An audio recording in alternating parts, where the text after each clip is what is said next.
अस्सलाम वालेकुम दोस्तों, मां अमीन जोयो ऐं मूंसां गॾु आहिनि मुंहिंजा दोस्त ऐं साथी सारंग जोयो ऐं मोहतरम सलेमान कबूल।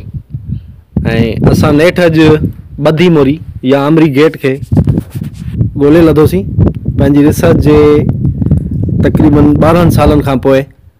असां केतिरा ई चकर लॻायासीं, मेरीकोट खां बि आयासीं असां ऐं ॿाहिरि तरफ़ खां बि आयासीं, पर असांखे मोरी ॿधी मोरी जेका आहे उहा न मिली सघी।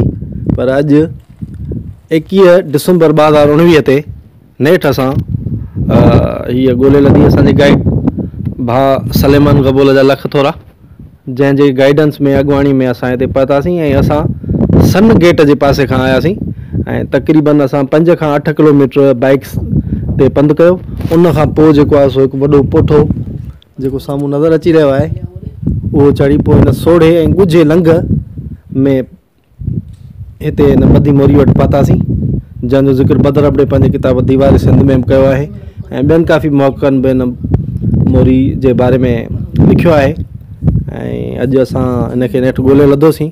हीअ उहा ई गुज़रगाह आहे जंहिंजे ज़रिए रनीकोट या नेहरूनकोट जा माण्हू ॿाहिरीं दुनिया सां सन ऐं लकी जे रस्ते सां ईंदा ऐं वेंदा हुआ ऐं सेवण जे बादशाह सां हिननि जो राब्तो हिन ई ॻुझे लंघ जे ज़रिए थींदो हो, जेको सिर्फ़ु अंदरनि ई माण्हुनि खे ख़बर हुई, बाक़ी ॿाहिरीं माण्हू खे हिन जे बारे में का ख़बर नथी पई सघे।